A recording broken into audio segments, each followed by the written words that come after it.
You've probably heard it before. You should get out more, or don't be a loner. Maybe even, it's not healthy to spend so much time by yourself. But what if everything you've been told about solitude was only half the story? Because while the world celebrates the loudest voices, there's something quietly extraordinary happening in the lives of certain seniors, men and women just like you, who've discovered a different rhythm to aging. And no one's talking about it, until now. Meet June, from Vermont. At 72, she spends her mornings sipping tea by the window, letting the sunrise be her only companion. No TV, no group calls, no need for constant noise. Some call her isolated. But in truth, she's thriving, peaceful, clear, stronger than she's ever been. Recent findings from Northwestern medicine confirm this is not a fluke. Loneliness may rise with age, but solitude and loneliness are not the same. One drains you, the other fills you, and when used right, solitude becomes a superpower, protecting your emotional well-being, sharpening your memory, and even strengthening your immune system. So today, we're going to explore 7 powerful personality traits commonly found in seniors who prefer solitude, and why those traits could actually lead to a longer, happier, healthier life. We'll talk about things like deep thinking, emotional independence, and selective relationships, not as habits of the elderly that need fixing, but as quiet strengths that deserve celebrating. And if you've ever been told your lifestyle is a bad habit, you may want to stick around. Because by the end of this, you might see that the way you've been living wasn't a problem. It was wisdom all along. If you're ready to see yourself in a whole new light, comment number 1 below and subscribe to stay connected with the ideas that matter. Now, let's begin this journey, not away from who you are, but straight into the heart of it. There's something different about June. It's not just the way she pauses before she speaks, or how she smiles softly when others rush to fill the silence. It's in her eyes that have seen the world, but more importantly, understood it. She doesn't talk much at her church in Brattleboro, Vermont, but when she does, her words seem to echo with a kind of quiet certainty. That's because June is a deep thinker, one of those rare people whose solitude isn't empty, but alive. For seniors like June, solitude isn't an escape. It's a sacred space, a room inside the mind where the noise of the world settles down and something deeper begins to rise. While others scroll, skim, or hurry, June reflects. She replays conversations in her head, not to worry, but to understand. She revisits old stories, not to dwell, but to learn. This is one of the often overlooked habits of the elderly that holds profound value, the habit of reflection. And far from being a bad habit, it may just be one of the most protective ones for senior health. According to researchers at the Feinberg School of Medicine, deep thinking and mental self-sufficiency are linked to better cognitive health in later life. The brain, like the body, thrives on engagement, one neurologist noted. But not all engagement has to be loud. Sometimes the deepest stimulation comes in the form of thoughtful silence. Take Robert, a retired science teacher in Tulsa, Oklahoma. He begins each morning writing in his journal, not about what he did, but about what he felt, what he noticed, what the silence revealed. He doesn't do it for praise or productivity. He does it because he's learned that wisdom doesn't scream, it whispers. Deep thinkers don't need validation to feel intelligent. Their minds are independent ecosystems. They don't follow trends. They trace patterns. They see links between emotions and events, between people's words and their eyes. And it's this habit, this quiet processing, that helps them stay calm in chaos, grounded in confusion. And what's fascinating is this: many of these seniors never knew this trait had a name. They thought it was just their way.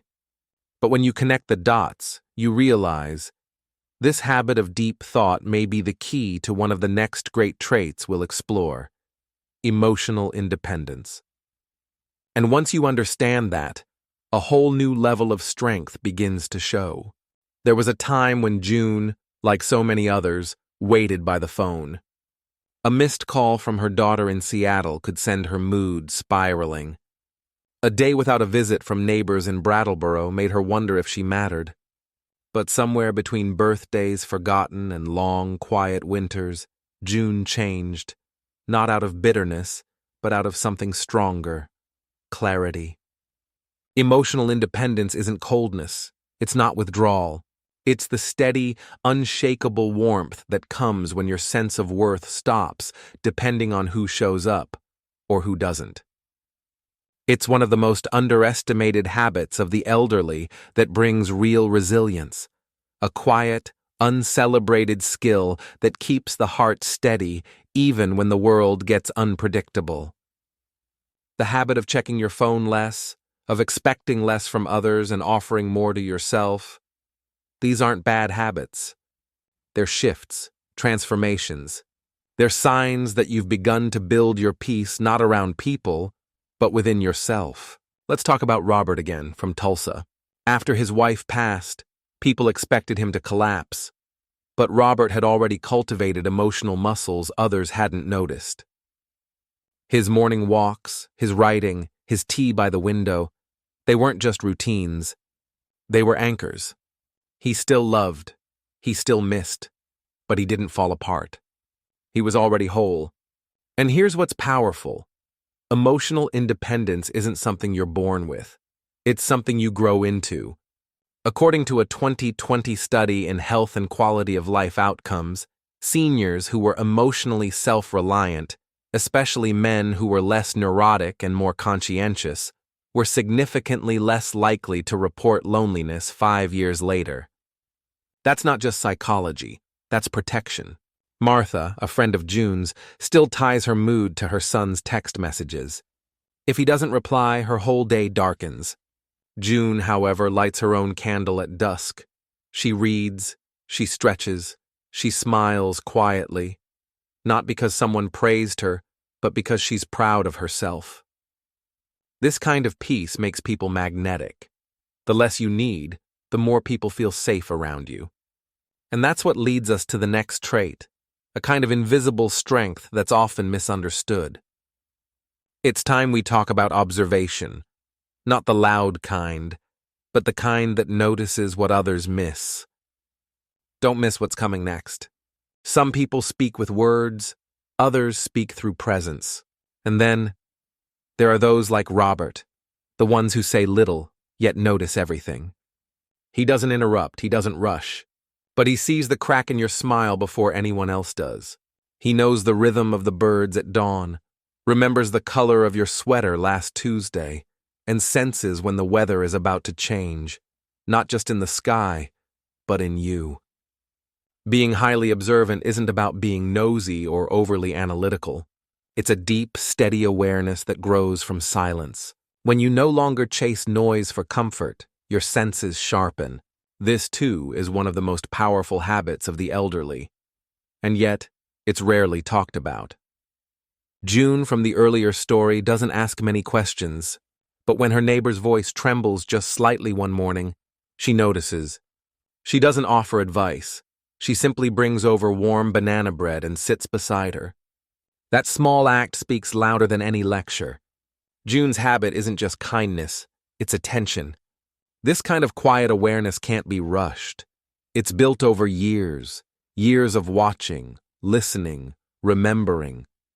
According to a 2023 meta-analysis in psychological science, seniors who spent more time in solitude displayed higher levels of cognitive awareness and pattern recognition. They weren't just being alone, they were absorbing the world in ways others missed. But here's the secret most people overlook. High observation isn't passive. It's active wisdom. While others are lost in distraction, the observant are gathering insights about people, about nature, about themselves. They're the ones who remember your father's name, who sense when a storm is coming, who spot the early signs of illness in a friend long before a doctor does. Even so, this strength often goes unnoticed, until it saves someone, until it comforts, until it prevents a mistake. And it's not a stretch to say this quiet strength is deeply tied to longevity. Observation leads to prevention. Prevention leads to peace. Peace leads to health. But observant souls tend to be protective of their energy. They don't let everyone in. They've learned through years of noticing that not every presence brings peace. Which brings us gently to the next layer of strength, the art of being selective. Stay with me, because when you realize that fewer, deeper connections are more powerful than dozens of shallow ones, everything changes. Shall we continue? Not all companionship is created equal. And for those like June and Robert, who've lived enough years to see through shallow promises and passing fads, there's something deeply sacred about choosing who gets access to your time, your energy, and your heart. Being selective with relationships isn't a sign of bitterness or isolation. It's a form of quiet wisdom. It's one of the most undervalued habits of the elderly, the ability to prioritize depth over volume, meaning over motion. It's knowing that you don't need 10 voices in a room to feel seen. You just need one that listens without distraction. After Robert lost his wife, well-meaning neighbors filled his calendar with invitations, potlucks, bingo nights, weekly brunches in nearby Fort Collins. But he politely declined most, not because he was antisocial, but because he'd learned something essential. His peace wasn't up for negotiation. He'd rather share a quiet conversation with his daughter once a week than spend hours surrounded by noise that left him feeling lonelier than being alone. In a 2020 study published in Health and Quality of Life Outcomes, researchers found that seniors with lower quality social connections experienced greater risks of loneliness than those with fewer, more meaningful relationships. It's not about how many people surround you, it's about whether any of them really see you. June embodies this truth effortlessly. She meets twice a month with her two dearest friends from childhood. They don't gossip. They don't fill silences with small talk. They reminisce, reflect, and even sit in comfortable silence. These relationships are not routine. They're rooted. It's not a bad habit to want connection, but constantly chasing it, especially from the wrong places, can drain the very energy that keeps seniors grounded. The advice for the elderly here isn't to withdraw, it's to discern. Every yes to someone else is a no to yourself. And that's a lesson often learned the hard way. Being selective also guards against emotional burnout. Especially for those who are highly observant, like June, taking on too much emotional noise can feel overwhelming. That's why the next trait, creativity born from solitude, matters more than we think. Because in that sacred space, something beautiful begins to bloom. Let's explore how that inner spark keeps the spirit alive, even in the quietest rooms. There's a quiet kind of magic that happens when the world slows down. When the phone stops ringing, the calendar empties, and the only sound in the room is the soft tap of rain or the gentle hum of your own thoughts. For seniors like Robert and June, this silence isn't something to be feared. It's where their creativity comes to life. Creativity, at this stage of life, doesn't look like grand performances or accolades. It looks like June at her kitchen table in Asheville, North Carolina, sketching birds she's watched for years. It looks like Robert carving small wooden animals for his grandkids, not because anyone asked, but because it brings him peace. These quiet acts aren't hobbies, they're healing rituals. Many older adults discover, or rediscover, creative habits later in life as part of their natural emotional evolution. And according to studies from the National Institute on Aging, engaging in creative expression is directly linked to improved cognitive health, lower stress, and a deeper sense of purpose. It's not just about making something, it's about feeling something. This habit of the elderly, finding beauty in simplicity, is often misunderstood. Some think seniors turn to crafts or music to pass time, But that couldn't be further from the truth. These habits are intentional choices to connect to memory, meaning, and self-worth. They're an antidote to bad habits like passive consumption, where endless hours slip by in front of a television screen. Instead, creative seniors build with their hands, with their thoughts, with their hearts. June once shared that knitting helped her grieve, each stitch a breath, each row a way to process the loss of her sister. "I wasn't just making a scarf," she said. "I was holding myself together." The beauty of creativity in later life is that it asks for nothing but presence. No one needs to see it, no one needs to clap. It's personal, and yet profoundly powerful. And in that personal space, a sense of control, purpose, and identity quietly blooms. Especially for seniors who are emotionally independent and selective in their relationships, creative habits can fill the soul in ways even companionship sometimes can't. But what fuels that creative fire? What keeps Robert waking up at 6 a.m., carving quietly before breakfast? What keeps June painting a new flower from her garden every week? The answer lies in something even more subtle, a rhythm, a structure, a quiet promise kept every single day. And that brings us to the next trait, the deep, often invisible power of self-discipline. Let's take a closer look. Every morning, before the sun fully rises over her small porch in Bend, Oregon, June puts the kettle on, stretches her arms overhead, and waters her garden. Not because anyone expects her to, not because there's a deadline, but because it's a promise she made to herself, a rhythm, a ritual. And in that quiet act lives one of the most underrated strengths of aging well, strong self-discipline.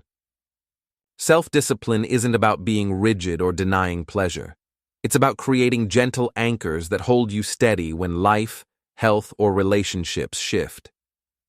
It's the reason Robert never misses his morning walk around the block, even when the air is crisp or the skies are gray.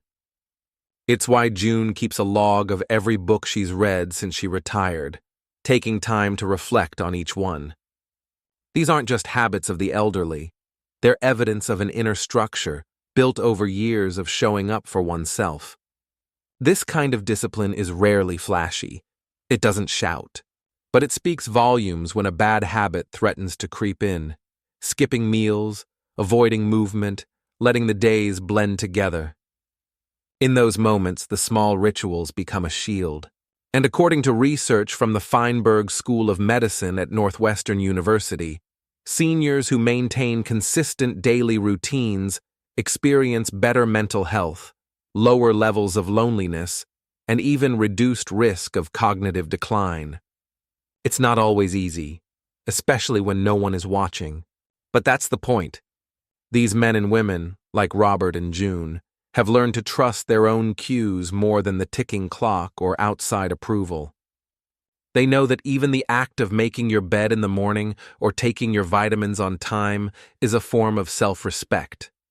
And this trait doesn't just benefit them, it quietly inspires others. Family members visiting for the holidays see their steady meals, their tidy living spaces, their willingness to prepare even when there's no event. It's not about control, it's about care. And when storms hit, be it illness, grief, or change, it's this foundation that helps them adapt with grace. But perhaps what makes self-discipline truly remarkable in this stage of life is how it clears space for something even deeper. Beyond routines and checklists lies a sense of peace that isn't just physical or emotional, it's spiritual. And for many seniors like June and Robert, that next layer is the most profound of all. Let's explore how this quiet strength evolves into something sacred in the next section. When the noise of the world fades, when the calendar quiets, and the phone doesn't ring as often, something remarkable begins to surface for many seniors. Beneath the routines, beyond the well-kept habits, past the discipline of daily life, there emerges a kind of stillness, a depth, a way of being that doesn't rely on praise, productivity, or even certainty. That is the realm of being spiritually grounded, a trait quietly woven into the lives of older adults who have seen enough of the world to understand that peace doesn't always come from what's outside. For June, who we met earlier in her garden, that peace begins with a single act. Sitting by the window every morning, hands wrapped around a warm mug, no distractions, just the sky turning a soft blue. She doesn't pray in the traditional way. She reflects, she listens, she gives thanks, not for things, but for the very act of being present. And that's what sets spiritually grounded seniors apart. They don't need to be told how to slow down. They already know the value of it. They don't chase meaning in every headline or conversation. They've found it in small, sacred moments. Research from the Norwegian Norlag study suggests that seniors with high levels of emotional regulation and reflection, traits closely tied to spirituality, tend to experience less persistent loneliness, even if they live alone. This isn't about religion, though for some, faith is a part of it. It's about having something steady to hold on to when the world shifts. A sense that even in the face of loss, decline, or uncertainty, there is a purpose, a rhythm, a bigger picture. And perhaps most importantly, a trust that not everything needs to be explained to be meaningful. Robert, for instance, who keeps his daily walks and readings, also keeps a quiet journal, not of what he does, but of what he feels. He writes down things he can't always say aloud, memories, questions, moments of awe. It's not for anyone else. It's a form of communion with something larger than himself. This spiritual grounding, whether rooted in nature, faith, memory, or silence, is not loud or dramatic. But in the hardest seasons of aging, it offers the softest place to land, and those who carry it often become the calm in other people's storms. But this sense of peace doesn't mean retreat. In fact, it often leads to one final powerful shift, one that brings everything together. And that's what we'll explore next. There comes a point in life, often around the time when the phone calls slow down, when others begin to look to you not just for stories, but for meaning, that something shifts. Legacy becomes less about what you leave behind, and more about how you are living right now. For seniors who have embraced solitude, who have shaped their habits with care, who have traded noise for depth, the idea of legacy becomes beautifully personal. It's not about money or achievements. It's about influence without noise, presence without performance. It's in how June, now 84, lights up a room simply by listening with her whole self. Or how Robert, whose journals were never meant for an audience, unknowingly passed on his quiet practice of reflection to his grandson, a boy who now keeps a little notebook of his own thoughts beside his bed. The habits of the elderly are often underestimated, but it is precisely these daily rituals, waking with intention, tending to the garden even when no one sees, pausing to truly see a neighbor, that ripple outward. Advice for the elderly often focuses on external changes, diet, mobility, cognitive health. And while all those matter, the internal habits, those forged in quiet moments, are what create the living legacy. A 2020 longitudinal study, published in Health and Quality of Life Outcomes, revealed that seniors who demonstrated traits like emotional regulation, conscientiousness, and openness were not only less likely to experience loneliness, they were also more likely to influence the emotional well-being of those around them. Not through teaching, but simply through example. And this is where the power of habits, both good and bad, becomes most clear. Bad habits, like constant negative self-talk, self-isolation born of bitterness, or routines filled with obligation instead of presence, can dull this impact. But the opposite is also true. Even the smallest positive change made with intention can become a gift passed down quietly, often without words. Take June's habit of writing short notes of encouragement to friends, tucking them into birthday cards or leaving them on a neighbor's porch. She never made a big deal about it. But when she was briefly hospitalized, those same people wrote back, lines filled with the very words she had once offered. That's legacy, not a statue, not a speech, but 1,000 invisible threads of kindness that hold communities and families together. And as we move into the final reflection of this story, remember, legacy doesn't begin when you're gone. It begins with how you live today, in every choice, every habit, every moment you decide to meet the day with purpose. Because in the quiet, a legacy is always being written. And in the last section, we'll see how it all comes together and why your story is far from finished.